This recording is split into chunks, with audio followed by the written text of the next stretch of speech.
back. Rhodes Ranch for the Matrixx and Rhodes show, and well, here we go again. This would be different if it was 1982, and we knew that there wasn't some kind of a Hollywood virtue-signaling political woke agenda at work here, but that's specifically what there is. And DC has become as egregious as anybody. Superman's son is gay, and now they have race-swapped a character that goes back to 1986. Carrie Kelly, Robin, a redhead. It seems Hollywood, it seems the comic industry, it seems production companies have some kind of a vendetta against redheads. Interesting. A lot like a redheaded president, possibly. Well, this agenda has just rolled over into the new Gotham Knights show. Why? Because they have officially race-swapped Carrie Kelly out. Robin with a black lady. Yeah, a black lady. It's getting a little strange with redheads. It's an obvious agenda. There's something wrong with redheads. You cannot be redheaded. I don't think you can be Irish. And DC stands for Dead Company. DC race swaps another redhead, Navia Robinson, cast as Carrie Kelly in the CW's Gotham Knights series. Another CW show dead on arrival. My God, I believe this is from the Batwoman creator. Why would they possibly give another show to the Batwoman creator? All of these CW shows have been ruined. For full clarification, myself, Matrixx, we've said it before, the first several years of Arrow, very good. First, say 3 seasons of The Flash, very good. And then woke agendas exploded everywhere throughout these shows. I didn't even finish Arrow, and I was really invested. I haven't watched The Flash in years now. All hell Smallville. Let's get to this. This is bounding in the comics. Despite surviving the leap from her debut in The Dark Knight Returns to both DC Comics, current continuity, and cameo in the Titans TV series, with her original appearance intact, Carrie Kelly has been announced as the red-headed comic book character to receive the latest race swap in their proper live-action debut. Wow. Okay. As announced by Deadline, Kelly will be portrayed in the CW's upcoming Gotham Knights series by Navia Robinson, the actress perhaps best known as Nia Baxter in That's So Raven series, Raven's Home. That's her right there. Interesting. Okay. Good God. Quote, fearless, idealistic, and plucky as hell, Carrie talked her way into Batman's unlikely sidekick. Reads a description of her character provided to the trade news outlet. Quote, if there's a burning building or a person in need, she's the first to rush in, just as long as she's home by curfew.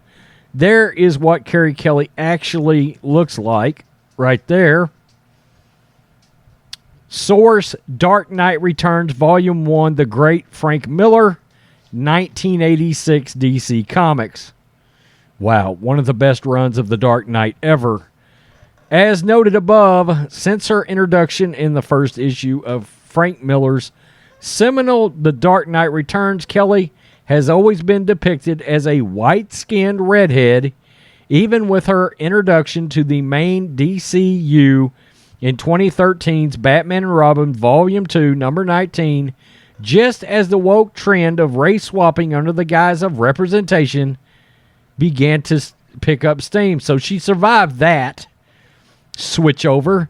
However, with Robinson's casting, Kelly now joins such fellow DC characters as Hawkgirl, Cyclone, Artemis on the list of established red-headed comic book characters who in recent years have been arbitrarily race-swapped in an attempt by publishers and IP owners to court the social media audience. They wonder why DC Comics is dying. Alongside Kelly's casting, it is announced that French actor Oscar Morgan will be an apparent original character named Turner Hayes, who, quote, despite the murder of his biological parents, remains resilient and driven to live up to his billionaire adoptive father's name. Quote, while charming and soulful, he has never quite felt comfortable in this world of wealth and privilege. Furthermore, Days of Our Life actress Olivia Rose Kingan was revealed to be Dulia, better known in the comics as the self-proclaimed Joker's daughter. That's her right there. Abrasive, unpredictable, and a little unhinged, Dulia is above all a survivor born in Arkham Asylum.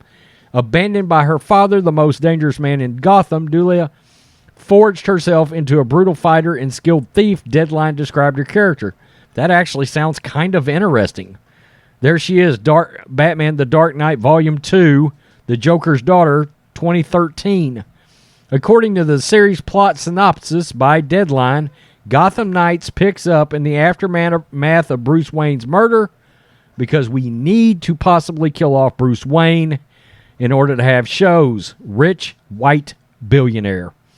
With his rebellious adopted son forging an unlikely alliance with the children of Batman's enemies when they are all framed for killing the Caped Crusader. As the city's most wanted criminals, this renegade band of misfits must fight to clear his name, it continues. But in a Gotham with no Dark Knight to protect it, the city descends into the most dangerous it's ever been. However, it comes from the unexpected places as this team of mismasked fugitives will become the next generation of saviors known as the Gotham Knights. There's The Dark Knight 3, 2016, right there. There's Carrie Kelly. Set to be helmed by Batwoman writer Natalie Abrams and producers Chad Fivesh and James Stokenrue. Production on Gotham Knights is set to begin in April. What do you think of Kelly being race swapped for Gotham Knights? Let us know on social media or in the comments below. It is absolutely, positively dead on arrival. This show is dead on arrival. Hollywood and DC is going to learn people want their characters respected. They want the original vision to continue. Look, at some point, we just got to come out and say it. We got to be honest. There's nothing wrong with a character being white. If you need another black character, awesome. Create a good original character. Build that character up. Flesh that character out. And let that character become legend. Like Jon Stewart is one of the greatest comic book characters ever. The Green Lantern. He's also black. How about Cyborg? Another great black character. Quit taking established characters and doing the laziest thing known to man, which is just let's race swap for the sake of the virtue signal, which is what's happened here. Pathetic. Disney pathetic. CW pathetic. That's why all these shows are straight trash. None of these CW shows are worth a damn at all anymore. You know who was another good black character from the Super Friends? Black Vulcan. Anybody remember that guy? Badass character. Nobody around here has a problem with characters being black. We got a problem with race swapping characters. Lowest common denominator, laziest shitting thing you could possibly do to establish characters. Create original characters, flesh them out, make them good, put a solid story with them. People will buy it regardless. Blade is beloved in the Marvel Universe. Beloved. Absolute, utter nonsense. Another dead on arrival CW piece of shit. Peace. I'm out till next time.